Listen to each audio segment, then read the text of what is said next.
आज हमें खुशी है इस बात की कि आज ताहिर हुसैन साहब जेल में बंद है।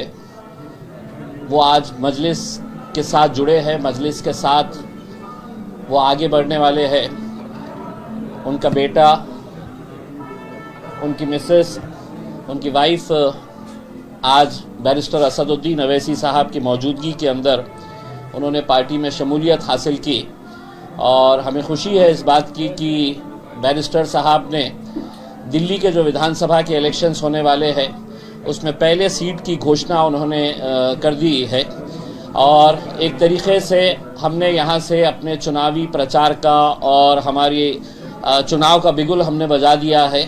और आपको पता है कि मजलिस इत्तेहादुल मुस्लिमीन पिछले जो नगर पालिका के इलेक्शंस हुए थे उसमें भी हमने हिस्सा लिया था और मेरी ज़ाती राय ये है कि मजलिस इत्तेहादुल मुस्लिमीन के लिए यहाँ पर एक तरीक़े से एक बंजर ज़मीन है और हमने पिछले कुछ सालों से यहाँ पर मेहनत करते आए हैं। ठीक है, हमें शुरुआती दौर के अंदर कामयाबी नहीं मिली, लेकिन जिस तरीक़े से मेहनत और जिस तरीक़े से काम पिछले कुछ वक्त के अंदर हुआ है, ख़ास तौर से हमारे दिल्ली के सदर शोएब जमाई साहब जिस तरीक़े से मजलिस को मजबूत करने का काम कर रहे हैं, हमें यकीन है कि इस बार जो है वो एमआईएम पार्टी दिल्ली के अंदर अपना झंडा ज़रूर लहराएगी और हम पूरी मजबूती के साथ इंशाल्लाह ये इलेक्शन लड़ेंगे, आगे बढ़ेंगे। और आप खुद देख सकते हैं कि हमारे अपने इलाके जो है वहाँ की हालात कैसे है करके। मैं पिछले 10 सालों से इन इलाक़ों का जब दौरा करता हूँ तो मुझे ये एहसास होता है कि क्या यहाँ पर वाक़ई में कोई डेवलपमेंट नाम का शब्द और इन इलाक़ों का कोई रिश्ता है भी या नहीं है। क्योंकि जो 10 साल पहले जो मैंने इन इलाक़ों की हालत देखा था वही हालत आज भी हमको देखने को नज़र आती है उसमें। लेकिन यही है, अब फिर दोबारा वही लोग आपके बीच में आएंगे, वही लोग आकर आपको फिर सेक्युलरिज्म का चोला पिनाने की कोशिश करेंगे। फिर आपको डर दिखाया जाएगा कि देखिए भाई, अगर हमारा वोट बढ़ गया तो भारतीय जनता पार्टी आ जाएगी करके। यही खेल पूरे हिंदुस्तान के अंदर खेला जा रहा है। लेकिन यहाँ के भी, दिल्ली की आवाम के भी कुछ ख्वाब है, वो भी अपने इलाक़ों के अंदर तरक्की चाहते हैं, अच्छे रास्ते चाहते हैं, कचरे से मुक्ति चाहते हैं, पानी चाहते हैं, अच्छे स्कूल चाहते हैं, एजुकेशन के इंफ्रास्ट्रक्चर, हेल्थ का इंफ्रास्ट्रक्चर, इन सब मुद्दों के ऊपर ये चुनाव लड़ा जाना चाहिए। लेकिन आप देख रहे हैं कि हर जगह के ऊपर चुनाव जब आता है तो कैसे कैसे मुद्दों को लेकर हम चुनावी मैदान के अंदर उतरते हैं। तो हमें खुशी है कि आज हमें मजलिस की शुरुआत यहाँ से हुई है। हम इनका तहे दिल से इस्तकबाल करते हैं और उम्मीद करते हैं कि इंशाअल्लाह आगे जितने भी उम्मीदवारों का ऐलान किया जाएगा, लेकिन जो सीट अभी हमने डिक्लेयर किए हैं, हमने हमारी दिल्ली टीम को बताए हैं कि पूरी की पूरी ताकत वहाँ पर झोंकना है जब तक हम दूसरे कैंडिडेट्स का ऐलान नहीं करते हैं। और मैंने एक फ़र्क जो पिछले 5 सालों के अंदर मैंने देखा है कि 5 साल पहले हमें लोगों के पास जाना पड़ रहा था, उम्मीदवारों के पास जाना पड़ रहा था कि हमें आप हमारे टिकट पे इलेक्शन लड़िएगा करके। इन 5 सालों के अंदर एक ऐसा बदलाव मैं देख रहा हूं कि बहुत सारे उम्मीदवार हमारे से टच में है, अच्छे अच्छे मजबूत उम्मीदवार हमारे टच में है और उन्होंने ख्वाहिश जाहिर की है कि वो एमआईएम के टिकट से इस बार लड़ना चाहते हैं करके। इंशाअल्लाह आपके अगर कोई सवाल होंगे तो। जी इम्तियाज भाई, बीजेपी ने साफ तौर पे कहा है कि ताहिर हुसैन जो कि दिल्ली दंगों के आरोपी हैं, उनको जो कोई भी वोट देगा, उनको वोट देने का मतलब है कि वो दिल्ली दंगा को सपोर्ट करता है और जो आईबी के ऑफिसर अंकित शर्मा जिनकी मौत हुई थी उनकी मौत को, उनकी हत्या को सपोर्ट करता है। देखिए, अंकित शर्मा की मौत का हमें भी अफसोस है, लेकिन वही भारतीय जनता पार्टी को मैं एक सवाल पूछना चाह रहा हूँ, साध्वी प्रज्ञा सिंह कौन है? कहाँ पे आके बैठती है साध्वी प्रज्ञा सिंह? कानून इस मुल्क के अंदर के अलग अलग है। आपके लिए अलग नियमावली तैयार की गई है, आपके लिए अलग रूल्स तैयार किए गए हैं और हमारे लिए अलग रूल्स तैयार किए गए हैं। देखिए, हम ताहिर हुसैन साहब के परिवार जब बात की और जो बातें हमको बताई, हम अदालत की इज्जत करते हैं। पुलिस ने अपना काम कर दिया, लेकिन हमें अफसोस इस बात का है कि ताहिर हुसैन साहब पिछले इतने सालों से जेल में बंद है। किस पार्टी से ताल्लुक रखते थे वो? क्या उनकी पार्टी ने कभी पलटकर देखा, कभी पलटकर पूछा कि उनका परिवार किस हालत के अंदर है करके? जब हम ये कह रहे हैं कि हम अदालत की इज्जत करते हैं, तो आज अदालत हाई कोर्ट के या इलाहाबाद हाई कोर्ट के एक जज ने क्या कहा है वो भी आप सुन लीजिएगा कि हम एक ऐसे दौर से गुजर रहे हैं कि जहां पर हाई कोर्ट का जज, जो आज हम कहते हैं वो कतई उस कुर्सी के लायक नहीं है, जिस तरीके के शब्दों का उसने इस्तेमाल किया है, ये समझ रहे हैं कि हम सरकार को खुश कर डालेंगे, भाजपा को खुश कर डालेंगे, कुर्सी पे से हट जाएंगे, फैसले हम इनके हक में कर डालेंगे और बाद में आकर फिर राज्यसभा के अंदर बैठ जाएंगे। हुआ है पहले। ये जजेस ऐसा है कि इनको ऐसा लगता है कि भारतीय जनता पार्टी की लाइन हमको पकड़ना है करके, मुसलमानों को गालियां देना है, हमें मुसलमानों के बारे में गलत शब्दों का इस्तेमाल करना है, तो भारतीय जनता पार्टी, हमारे आका जो है वो खुश हो जाएंगे। हमारे रिटायरमेंट के बाद या रिटायरमेंट से पहले हमको तो राज्यसभा की सीट दे दी जाएगी या किसी कमीशन का चेयरमैन बना दिया जाएगा। तो यही काम अगर चलते रहा तो आप सोचिए कि इंसाफ पसंद इस मुल्क के अंदर जो लोग हैं वो कहां पर जाएंगे। पुलिस अपने तौर पे काम कर रही है, अदालत इस घटिया लेवल के ऊपर आ चुकी है कि एक पूरे समाज को, एक पूरे समुदाय को किस तरीके से उन्होंने संबोधित किया है। हम लानत भेजते हैं उनको, और यकीनन वो जज उस कुर्सी के ऊपर बैठने के लायक नहीं है। उसे उस कुर्सी के ऊपर से फौरन हटाना चाहिए।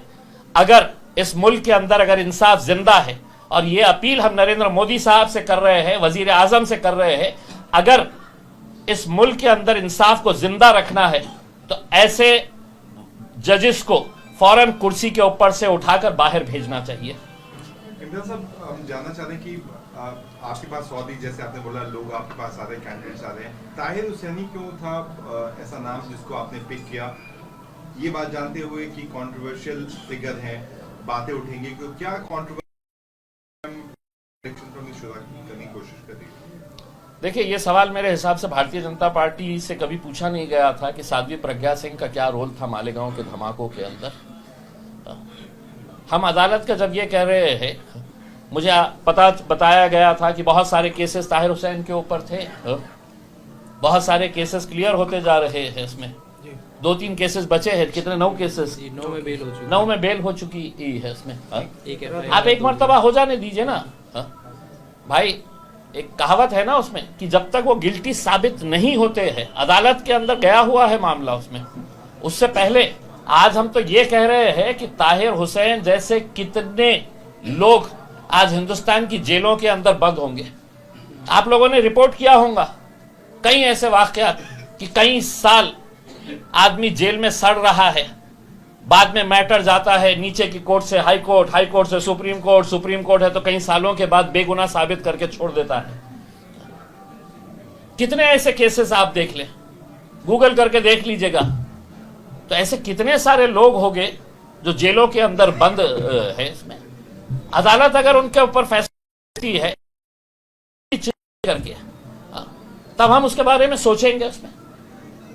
लेकिन हम तो आपको ये कह रहे हैं कि हिंदुस्तान की जेलों के अंदर जाके टटोलिए आप कि कैसे लोगों को है तो जेलों में ठूसा जा रहा है। हिंदुस्तान की जेलों के अंदर सबसे ज्यादा कौन लोग बंद है? तो दलित है, आदिवासी है और मुसलमान है। और मुसलमानों से मोहब्बत तो अभी आप देख ही रहे होंगे कि किस तरीके से मोहब्बत चल रही है मुसलमानों से। उठाओ और डालो, तुम अपनी बेगुनाही साबित करते रहो, सालों साल निकल जाएंगे। तो ऐसा आपको नहीं लगता कि इतने कंट्रोवर्शियल फेज को टिकट देना और चुनाव लड़ाने से पोलराइजेशन जो है वो दिल्ली के विधानसभा चुनाव में होगा और इसका फायदा जो है वो बाकी की पार्टियों को होगा? देखिए, मेरे हिसाब से अगर जिस पार्टी से ताहिर हुसैन साहब ताल्लुक रखते हैं, अगर वो उनके पीछे खड़े रहती और ये कहती कि हम आपके साथ खड़े हुए हैं करके, तो शायद ताहिर हुसैन हमारे पास नहीं आते। लेकिन एक इंसान को आप छोड़ देते हैं, उसको अदालत फैसला करने से पहले भारतीय जनता पार्टी और मीडिया उनको गुनहगार साबित कर दे रही है कि नहीं साहब, भारतीय जनता पार्टी ने बोले है कि वो कंट्रोवर्शियल है करके। अगर वो कंट्रोवर्शियल है तो मुझे जवाब दीजिए साध्वी प्रज्ञा सिंह कौन है करके। ऐसे कितने हम आपको बता दें, कितने क्रिमिनल्स उसका डेटा अगर निकाल के देखें तो आज हिंदुस्तान के लोकसभा के अंदर नहीं है।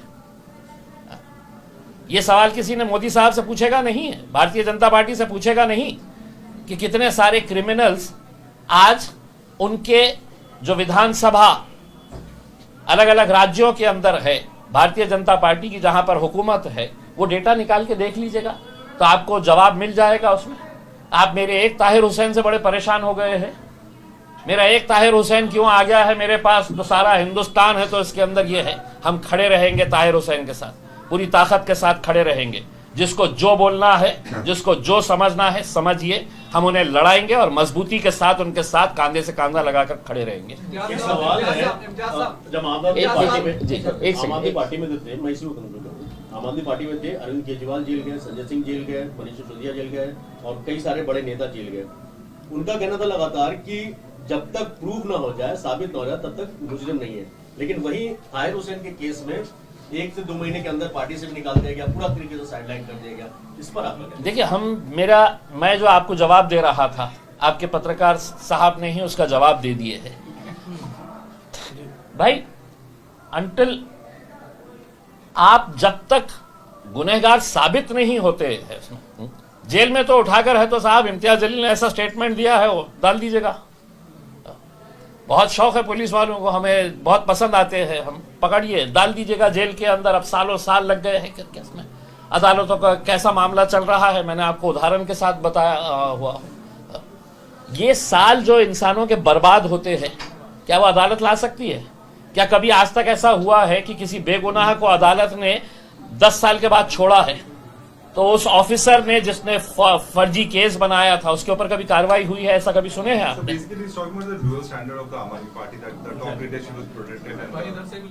100%. What we are saying is, it's totally the double standards of Aam Aadmi Party.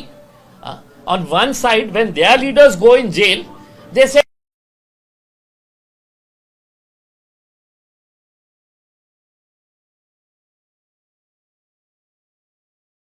recently when the incident party, they don't even bother to meet his family. Last condition is, so definitely we totally agree with that. Aam Aadmi Party is playing double role, double standards.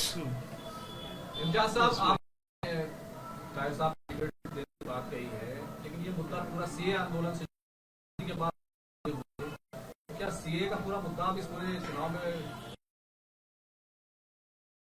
क्या मुद्दा था जो नाइंसाफी हमारे ऊपर करने की ये साजिश रच रहे?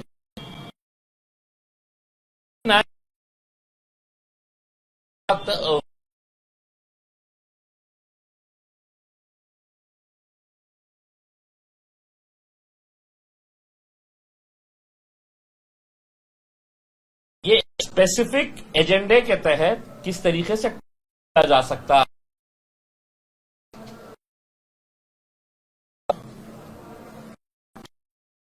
एनआरसी का तो है ही, लेकिन मैंने शुरुआत में ऐसा कहा, अंदर ओखला ये इलाकों के अंदर तरक्की। मैं जब सड़क पे से आ रहा था, इतनी तंग गलियां, वहां से निकल के यहां पे आने के लिए, दिल्ली मतलब हिंदुस्तान का दिल कहा जाता है, देश की राजधानी है, और यहां पर आप बड़े बड़े बातें करते हैं के अंदर में पार्लियामेंट था, मोदी जी कैसी बातें करते हैं ना, फिर मतलब बिल्कुल तो क्या दिखा देते हैं सपना। हकीकत क्या है उनको बोलेंगे, एक मर्तबा है बैठ के है तो जरा आइए ओखला के अंदर, उनके एक मंत्री को कहेंगे कि साहब एक मर्तबा यहाँ के सड़कों के ऊपर आप भी है तो मोटरसाइकिल पे या रिक्शे के अंदर आके देखिएगा करके। ये जिंदगी क्यों मिल रही है? तकलीफें हम क्यों सह रहे हैं?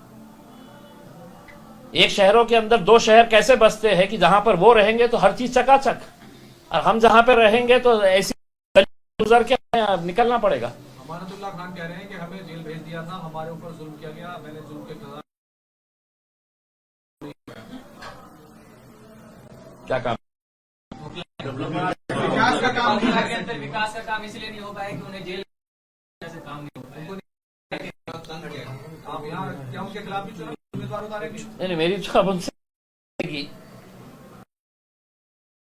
लोगों के साथ साफ नहीं किया, हो सकता है दोबारा आप अंदर चले जाए, ना लड़े, आप मजलिस के साथ जुड़ जाए, मजलिस के जो भी उम्मीदवार है उसको मदद करिएगा उसमें, और फिर जब आप अंदर जाएंगे तो आवाज उठाएंगे। सर, इलेक्शन के टाइम पर ही जो ताहिर हुसैन की याद आई, क्या इससे ने नोट किया था ताहिर हुसैन? जी, ताहिर हुसैन साहब से हमारे पूरी टीम, इनके सामने बोल रहा हूं, कई महीनों से इनके साथ टच में थी। देखिए, ये इलेक्शन, ये तो इन्होंने फैसला किए हैं। अगर ये बोले हम इलेक्शन नहीं लड़ रहे हैं तो भी हम उनके परिवार के साथ, ताहिर हुसैन के साथ पूरी ताकत के साथ खड़े रहेंगे। उनके साथ के जो भी बंद थे वो सब छूट गए, कुछ बंद ही नहीं हुए, तो ताहिर हुसैन ही क्यों अभी तक जो है नहीं छूट पा रहे? क्या मानते हैं, मतलब वो गुनहगार हैं वाकई में, या फिर ये मतलब साजिश? बीजेपी की नजर के अंदर तो आप भी गुनहगार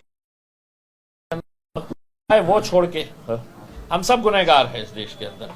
वो सारे दूध के धुले हुए हैं, वही है करके उसमें अब क्यों नहीं छोड़ रहे हैं, ये अदालत ने जवाब देना चाहिए।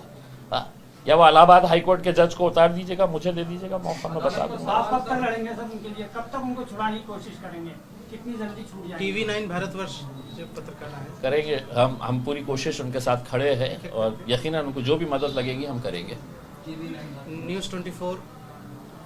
ठीक है ना, ठीक है। ये सवाल दिल्ली में है क्योंकि आपकी पार्टी का बयान एक काफी चर्चा में रहता है। अरविंद केजरीवाल को छोटा रिचार्ज कहते हैं, छोटा रिचार्ज उन्हें क्यों कहते हैं और रिचार्ज किसने किया आखिर? ये जवाब। देखिए, हम पहले से ही ये बात 5 साल पहले भी हमने पूरे कैंपेन के अंदर यही चलाया था, छोटा रिचार्ज करके उसमें। देखिए, मैं ज़ाती तौर के ऊपर अपना ये बताता हूँ, मैं अन्ना हज़ारे मूवमेंट को बहुत करीब से देखा है। मैं भी आपके जैसा पत्रकार हुआ करता था। मैंने भी मतलब पूरे अन्ना हज़ारे मूवमेंट के टाइम के ऊपर इनको सबको देखा था।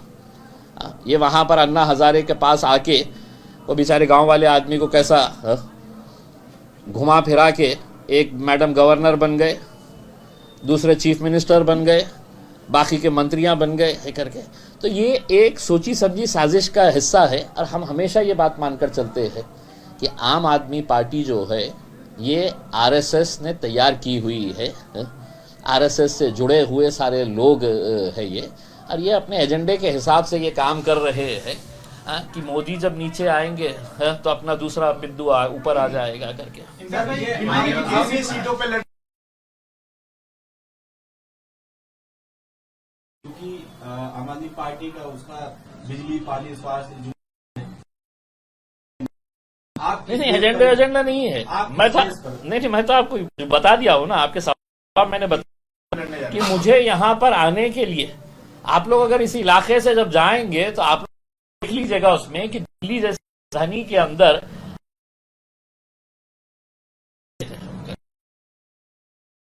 ये शोएब जमाई साहब है, जैसे जैसे बताएंगे हमें, उसका हम सर्वे करेंगे और इम्तियाज साहब किस को उतारने की कोशिश कर रहे हैं? देखिए, इसका जवाब मेरे हिसाब से शोएब जमाई साहब के उतारेंगे। ओखला एक हमारे लिए बहुत अच्छा जगह रहा है, पिछले बार भी अभी जैसे इम्तियाज पार्षद साहब के ने चुनाव कहा में था कि 3-4 कैंडिडेट है, तो जैसा अभी हमारे दिल्ली के कार्यकर्ता रहेंगे या यहाँ भी पैराशूट के कैंडिडेट रहेंगे? नहीं, हमारी पहली कोशिश तो हमेशा ये होती है कि हमारे अपने कार्यकर्ताओं, और ताहिर हुसैन साहब पैराशूट कैंडिडेट नहीं है, बल्कि पिछले ताहिर हुसैन साहब जो है पिछले 6 महीनों से हम इनके परिवार के साथ हैं, और आज वो सामने आए, लेकिन इनको पता है कि इनके मुसीबत के समय में सारी पार्टियों ने धोखा दे दिया, कोई आज तक नहीं गया। आज से 6 महीना पहले जब हम अपनी टीम को लेकर इनके घर गए हैं तो आप पूछ सकते हैं इनसे कि इन्होंने कहा कि आज तक हमारे पापा को गए हुए जेल 4 साल हो गए, 4.5 साल हो गए, पहली बार कोई पार्टी हमारे पास आई, हमारा चुनाव तो था भी नहीं, कुछ नहीं, तो हमारा परिवार का हिस्सा है, और आज हम वो फॉर्मली शामिल हुए, इसलिए यही बात जो है ये ओखला में और तमाम जगह शामिल होती है, वो हमारे ही लोग हैं और सब अपने हैं। बहुत सारी दूसरी पार्टियों में जो लोग हैं वो तो मजबूरी के तहत हैं और वो चाहते हैं। बैरिस्टर असदुद्दीन ओवैसी साहब को कौन नहीं पसंद करता है, उनका स्वागत है, ये इनका परिवार है, जो अच्छे हमारे लिए होंगे और हम सर्वे के तहत अपने बताएंगे। टोटल दिल्ली में कितनी सीटों हुआ था वो 2020 में हुआ था। अभी शोएब जमी साहब ने कहा कि 6 महीने पहले हम पीड़ित परिवार से मिले, तो बाकी 4 साल क्यों लग गए आपको परिवार से मिलने में, और कितने ऐसे पीड़ित परिवारों से मिले हैं जो दिल्ली दंगों में जेल में बंद हैं? देखिए, मैं अभी शोएब जमी साहब अभी ज्वाइन होके कितना 7 महीने हुए हैं। इससे पहले दूसरे सदर थे, दूसरी टीम थी उसमें। ये इन्होंने अपना हिसाब बताया, मैं अपना हिसाब बता रहा हूँ। पुराने टाइम के जो रहेंगे वो अपना हिसाब देखिए मैं आपको साफ तरीके से बता दिया हूँ ना उसमें। हाँ, ये अगर इलेक्शन नहीं भी लड़ेंगे तो भी हम इनके साथ हैं। ये आप मेरे से सवाल कर रहे हैं, एक आध मर्तबा है तो उनसे भी पूछ लेना था। साहब, वो आदमी जो आपके साथ जुड़ा हुआ था उसको आप किस तरीके से मजदार में छोड़ के है तो निकल गए हैं करके। सर, एक चीज़ आज क्लियर कर दीजिए, तमाम मीडिया यहाँ पर है, जैसे कि MIM को बीजेपी की बी पार्टी कहा जाता है, आज क्लियर कर दीजिए कि वाकई में क्या सच है। एक पत्थर लेके मेरा सर फोड़ दीजिएगा उसके अंदर और उसके अंदर आप, क्योंकि मेरे हिसाब से ये हिंदुस्तान का शायद ही कोई पत्रकार बचा होगा जिसने ये सवाल नहीं किया। उसको ऐसा लगता है कि ये सवाल अगर मैंने नहीं किया तो मेरी पत्रकारिता अधूरी है करके उसमें। तो मेरे हिसाब से मैं आपको संजीदगी से बताता हूँ। देखिए, लोकसभा का चुनाव आया, कितने सीटें लड़े हमने, होते कितने हैं। अभी महाराष्ट्र का इलेक्शन अभी खत्म हुआ है, 288 सीटें, 288 सीटें। मैं महाराष्ट्र का सदर हूं, मैं 200 सीटें लड़ा सकता था और कोई उफ करके मुझे नहीं बोल सकता था करके, कोई उफ करके नहीं बोल सकता था। मैं 200 सीटें लड़ा सकता। कितने सीटें लड़ाए हमने? 12 सीटें लड़ाई हमने। 4 हमारे उसमें दलित भाई भी थे, कुल मिला के 16 सीटें थी उसमें। तो ये जो है ना, बहुत घसा पीटा सवाल हो गया है। कुछ नया इजाद करिएगा, कुछ नया इन्वेंट करिएगा और फिर पूछिएगा। वहाँ से ज्यादा सीटों पे लड़ रहे जी, जहाँ पार्टी की बुनियाद है तेलंगाना के अंदर, वहाँ कम सीटों पे चुनाव लड़ते हैं, अन्य स्टेट में जाते हैं तो ज्यादा सीटों पे चुनाव लड़ते हैं। इसकी वजह क्या हो सकती है? देखिए, पूरा हैदराबाद हमने कैप्चर करे हुए हैं, 7 MLAs है, MP है करके उसमें। एक शहर के अंदर जो कैपिटल सिटी है हमने पूरा कैप्चर कर लिए है इसमें। जब आप पार्टी को बढ़ाते हैं, आप जब पार्टी के साथ जुड़ते हैं, हर इंसान की ख्वाहिश होती है कि साहब मैंने मेहनत किया हुआ हूँ करके। जो 5 साल पहले या कुछ साल पहले जो कॉरपोरेशन का इलेक्शन लड़ रहे थे, उनकी ख्वाहिश होती है कि साहब देखिए मैंने इतने वोट लिया था, अब मैंने पिछले 2-2.5 साल से तो बहुत मेहनत कर रहा हूँ, मुझे MLA का टिकट देना चाहिए करके उसमें। तो लोगों की ख्वाहिशें होती है उसके अंदर। ऐसा नहीं है कि वहाँ पे इतने क्यों लड़े, यहाँ पे इतने कम क्यों लड़ रहे। अब अगर मैंने महाराष्ट्र के अंदर 200 लड़ लिया होता तो सबसे ज्यादा तकलीफ किसको? आपको ही हुई होती थी ना। 200 क्यों लड़े? आप उनको मदद कर रहे हैं। मैंने 12 लड़ा तो बोले 12 क्यों लड़े आपने? किसकी मदद कर रहे हैं? तो हमारे साथ दिक्कत यही है उसके अंदर। असद भाई जो बोलते हैं ना, उसके अंदर हम लैला बन चुके हैं, सब पूरे मजनुआ है हमारे। आम आदमी पार्टी खुद अलग अलग स्टेट में, गुजरात जहाँ उनका कोई जनाधार नहीं, बिहार में, उत्तर प्रदेश में, हरियाणा में चुनाव लड़ती है, जहां उनको 1.5% भी वोट नहीं मिलता है, नोटा से कम वोट मिलता है। वो किसकी बीजेपी टीम है ये आप तय कर लीजिएगा उसके बाद। टोटल कितनी सीट पर लड़ रहे हैं? संभल में जिस तरह सर्वे हुआ, फिर अजमेर का नंबर आया, इस पर लगातार जो है सबसे बड़ा मुद्दा बनकर उभर रहा है। आपकी पार्टी जी, मैं देखा हूँ, मस्जिदों पर लगातार हो रहे सर्वे पर आपकी आवाज जो है वो उत्तर प्रदेश में क्यों नहीं गूंज रही है?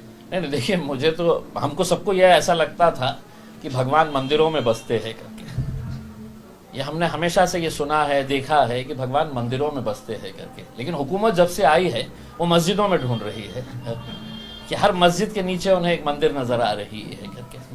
देखिए, अगर कायदे कानून, मजाक अपनी जगह के ऊपर, लेकिन कायदे कानून को अगर देखेंगे कि 1947 के अंदर हमने क्या एग्रीमेंट तैयार किया था कि हम किसी भी रिलीजियस प्लेस को हम हटाएंगे नहीं करके। और ये भी शरारत के अंदर देखिए, इसके अंदर अदालत की कैसी शरारत है करके, आप ये भी दोबारा देख लीजिएगा करके। कोई भी सड़क चलता हुआ आदमी जा रहा है और कह रहा है कि साहब इसके नीचे है तो कुछ तो भी मिलने वाला है करके, खोदो, तो खोद रहे हैं करके। अब मैं उनको बोलने वाला हूँ कि साहब पार्लियामेंट के नीचे आप देखिए, खोद के देखिए, आप बहुत सारी चीज़ें मिलने वाले हैं। खोदते याचिका डालिए, याचिका डालिए, नहीं, इतनी बेवकूफ़ी हम नहीं करते। कोई ना कोई तो भी एक रिकामा रहेगा उनके, उसमें ही उनको ही कर डालेंगे। उनको बड़ा आजकल खोदने में मज़ा आ रहा है कि कहीं तो भी कुछ तो भी खोदेंगे तो निकलेगा। कितनी सीटों पर दिल्ली में देखिए कितनी सीटें रहेगी। देखिए इलेक्शन का जो माहौल तैयार होता है उसमें एक मरतबा इलेक्शन जैसे जैसे करीब आता है बहुत सारे बदलाव होते हैं उसमें। हमने अपने तौर के ऊपर जो सर्वे किए हैं अभी तक, हमारे शोएब जमाई साहब, उनकी पूरी टीम ने जो सर्वे किया है, उन्होंने हमको एक लिस्ट बताई है कि साहब ये हमारे लिए स्ट्रॉन्ग एरियाज़ हो सकते हैं, ये हमारे लिए स्ट्रॉन्ग कैंडिडेट्स हो सकते हैं करके। आज शुरुआत करे हैं उसके अंदर। एक ही उसके अंदर अगर हर चीज़ बोल डालेंगे तो इतने सारे आएंगे कहाँ से? पूछिए आप।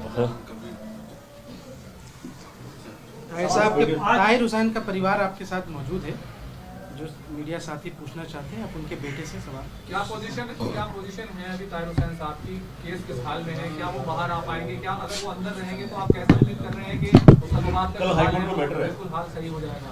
क्या आप जो है अपने लोगों से कहेंगे कि जाहिर सी बात है नुमाइंदगी वहीं पर करनी है मुस्तफा? देखिए, हमें देश की न्याय व्यवस्था पर और भारत के कानून पर पूरा भरोसा है कि हमको अदालत से इंसाफ ज़रूर मिलेगा। और हमें अभी तक 9 केस में बेल मिल चुकी है और एक FIR हमारे ऊपर जो थी वो रद्द हो चुकी है। अब बाकी 3 केस बचे हैं, उनमें भी बहुत जल्द मिल जाएगी। आम आदमी पार्टी ने आपका साथ छोड़ दिया था, उसके बाद क्या हाल रहा आपका, और आम आदमी पार्टी को लेकर आप क्या करेंगे? देखिए, जो उम्मीद हमें पार्टी से थी, केजरीवाल साहब से हमें जो उम्मीद थी, लेकिन उन्होंने हमें धोखा दिया और उन्होंने एकदम हमारा साथ उसमें छोड़ा, तो उसकी वजह से हमारे ऊपर बहुत सारी परेशानियाँ आई थी। आपके वालिद साहब तो जेल में है, लेकिन चुनाव को लेकर के कैसी रणनीति होगी? बाकी साथियों को ठीक है ना, 2-3 जने पूछ सवाल लेंगे। हाँ। आपके वालिद साहब जेल में हैं, चुनाव को लेकर के कैसी रणनीति होगी आपकी? देखिए, ये तो कानून अधिकार होता है सबका लोकतंत्र में, इंसान जेल के अंदर से भी चुनाव लड़ सकता है। मेरे वालिद साहब के ऊपर जो आरोप लगाए हैं वो सिद्ध नहीं हुए हैं और उसमें बहुत जल्द हम बरी भी होंगे और हम पूरी मजबूती के साथ विधानसभा मुस्तफाबाद से और बाकी सीट से भी चुनाव लड़ेंगे। आप कह रहे हैं आम आदमी पार्टी ने धोखा दिया, MIM का पूरा भरोसा है आपको? जी, क्योंकि एक MIM ऐसी पार्टी है कि उस हादसे के बाद में जो हमारे से आके मिलती थी और हमारा हालचाल पूछती थी, बाकी कोई ऐसी राजनीतिक पार्टी नहीं थी जिसने हमें कॉल भी किया हो या फिर हमारे बारे में मालूमात भी की हो। कभी कॉल नहीं किया आम आदमी पार्टी की? नहीं, कभी उनकी तरफ से कोई हमें वो सपोर्ट नहीं मिला।